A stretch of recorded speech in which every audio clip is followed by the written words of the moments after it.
voudrais d'abord intervenir après un tel discours. On ne m'avait pas prévenu. Après un poète, philosophe, historien qui dit des choses brillantes. C'est très difficile, ça rend extrêmement modeste. Et puis surtout, je serai bref parce que je sens que tout le monde a très envie d'aller profiter de la collation qui nous a été promise tout à l'heure. Donc je serai bref. Méfiez-vous d'un avocat qui dit je serai bref.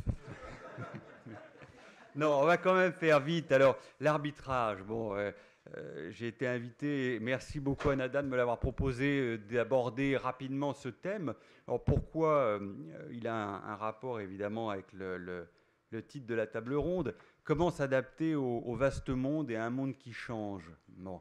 Alors, évidemment, si on se demande ce qui va changer dans les 5 ou 10 ans à venir, c'est très anxiogène, parce qu'à peu près tout, à peu près tout ce qu'on connaît en tout cas. Alors on peut commencer par se demander ce qui ne va pas changer. Et qu'est-ce qui ne va pas changer dans le commerce international? C'est évidemment la confiance. C'est un mot que j'ai entendu à de nombreuses reprises depuis tout à l'heure, et c'est évidemment un mot absolument capital. C'est pour ça qu'on a encore besoin de se rencontrer, de se serrer la main malgré les emails. C'est pour ça qu'on a besoin d'un système bancaire robuste dans lequel les investisseurs et les emprunteurs aient raisonnablement confiance. Et c'est pour ça qu'on a besoin de régulation aussi, pour rétablir une confiance qui a pu être ébranlée. Eh bien, à la fin de la fin d'une opération de commerce international, il peut y avoir un différend. Malheureusement, le litige, la dispute, le contentieux, ça fait partie de la vie du commerce international. C'est l'ultime recours, personne n'a envie d'y aller, mais enfin, un jour ou l'autre, on peut avoir besoin de ça pour trancher le différend. La justice, l'état de droit, on n'a encore rien inventé de mieux pour régler une querelle autrement que par la force. Donc il faudra bien en passer par là. Et alors, le problème, quelle justice? Quelle justice pour avoir confiance dans le système? Eh bien l'arbitrage. Pourquoi? Parce que l'arbitrage dans le commerce international se caractérise d'abord et avant tout par le choix des arbitres. En somme, c'est une justice privée où les parties choisissent leurs juges. Et quand vous parlez avec les parties, quand vous discutez avec les entreprises qui pratiquent beaucoup l'arbitrage international, c'est évidemment ça qui compte d'abord. Alors, il y a aussi la confidentialité, on en parle souvent, c'est vrai notamment en matière interne. Mais en matière internationale, c'est ça qui compte. Et c'est ce qui rétablit la confiance. Très simplement, personne n'a envie d'être soumis au juge de l'autre. Alors, il y a un petit peu de défiance au début, et puis on rétablit ça par la confiance. Ça, c'est quand même la base du succès de l'arbitrage dans le commerce international. Bon. Alors, l'arbitre, on va lui donner, c'est une justice privée, donc on lui donne quoi? Le pouvoir de trancher votre différend selon la règle de droit, ou pas d'ailleurs, des règles qu'on peut définir avec plus ou moins de souplesse. Il lui manque une chose, il a la balance, il n'a pas le glaive. Une fois qu'il a rendu sa sentence, on fait comment? Et là, il y a un instrument qui est très important, et le Liban a adhéré à cet instrument, c'est la Convention de New York de 1958. C'est une convention à laquelle ont adhéré 156 États à ce jour. C'est une convention qui est très courte, elle fait 8 articles. C'est un des rares traités internationaux qu'on peut tous lire et comprendre raisonnablement. Et cette convention vous dit deux choses importantes. Elle vous dit d'une part, c'est le tribunal arbitral qui est juge de sa propre compétence. C'est pas la peine d'aller devant votre juge habituel de votre État pour essayer de bypasser le tribunal. Non, c'est le principe dit de compétence-compétence. C'est le tribunal arbitral qui dira si c'est dans la clause d'arbitrage, que si votre différend rentre bien dans son périmètre. Et puis, elle vous dit une deuxième chose, cette convention très importante.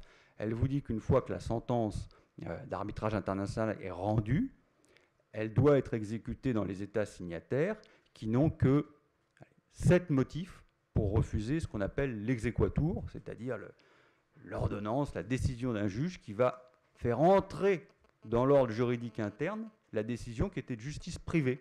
Donc c'est un traité formidable, ça permet de transformer une décision de justice privée qui manque un peu d'un glaive pour se faire exécuter en une décision qui est prise en charge dans l'ordre juridique interne du pays où vous voulez faire exécuter, et où là, une fois exéquaturé, vous pouvez aller voir un huissier, qui va se faire accompagner par la force publique le cas échéant, ça devient à nouveau une décision exécutoire par la force. Donc ça, c'est un instrument très important, c'est au cœur de la pratique du développement de l'arbitrage international depuis plus de 50 ans maintenant. Le Liban l'a signé, ratifié le 11 août 1998. Donc là, le Liban est pleinement rentré dans l'arbitrage international, de commerce international. Il y a un autre outil qu'il faut connaître, ce sont les arbitrages CIRDI, les arbitrages d'investissement, le Centre international pour les règlements des différends relatifs, etc. Ça, ce sont des arbitrages qui font souvent la une de la presse, parce que notamment toutes les affaires argentines que tout le monde a bien connues, ce sont les arbitrages en application de clauses de traités bilatéraux en général, d'investissement, affaires qui sont, elles, publiques d'ailleurs. Et là, le Liban a signé et ratifié la convention CIRDI, qui date de 1965, le 26 mars 2003. Donc, conclusion de quoi ? Le Liban est aujourd'hui pleinement intégré dans ces instruments de commerce international, ce qui en fait un acteur parmi les 156, notamment de la Convention de New York. Alors, et je ne suivrai pas, pardon, parce que pour abréger, j'avais préparé quelques slides, mais on va vraiment faire court et aller à l'essentiel. Le Liban donc, fait pleinement partie de ces pays régis dorénavant. Et puis, les Libanais, on en a beaucoup parlé, les Libanais et l'arbitrage, c'est un domaine. Alors à Paris, on a, vous le savez peut-être, l'ICC, la Chambre de commerce internationale, qui a une cour internationale d'arbitrage. C'est le premier centre d'arbitrage commercial international au monde. C'est l'équivalent de 7 à 800 dossiers chaque année, nouveau. Ça paraît comme ça peu de choses. Eh bien, c'est le plus important centre d'arbitrage de commerce international.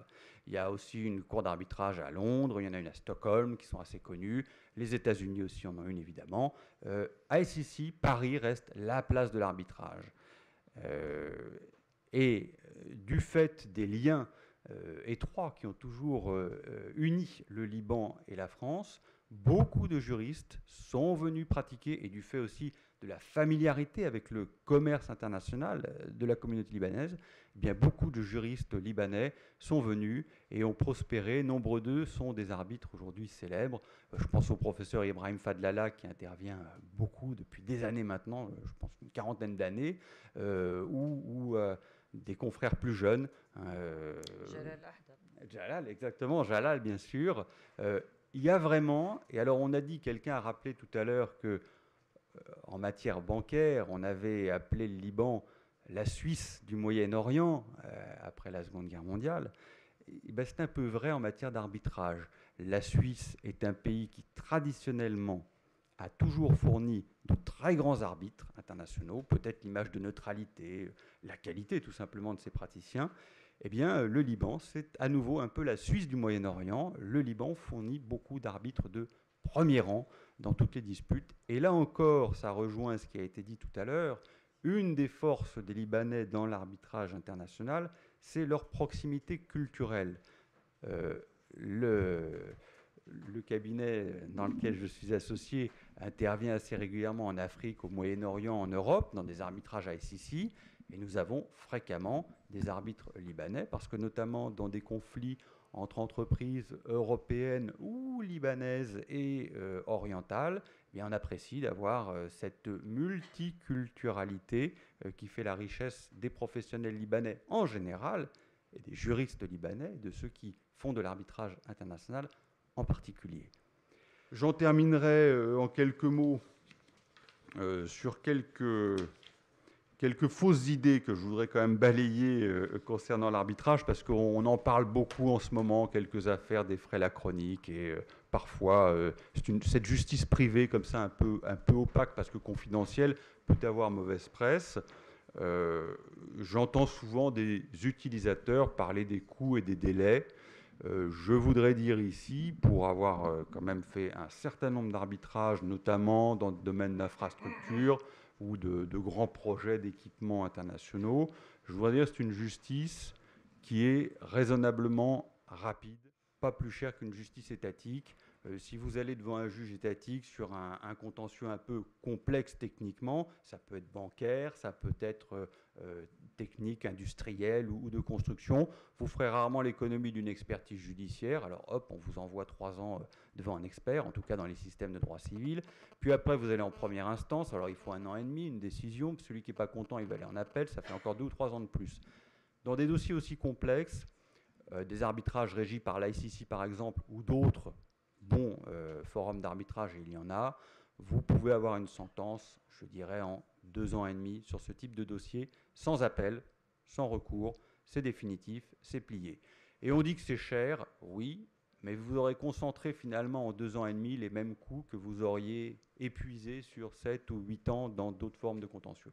Donc c'est une justice qui fonctionne raisonnablement bien, tout n'est pas parfait, l'exéquatur est parfois tenu en échec dans certains États, je l'ai vécu à titre personnel, on n'a pas toujours que des bonnes expériences, mais dans le commerce international, incontestablement, c'est un outil de régulation, de règlement des litiges qui a fait ses preuves et qui est la moins mauvaise des justices applicables à ce type d'activité.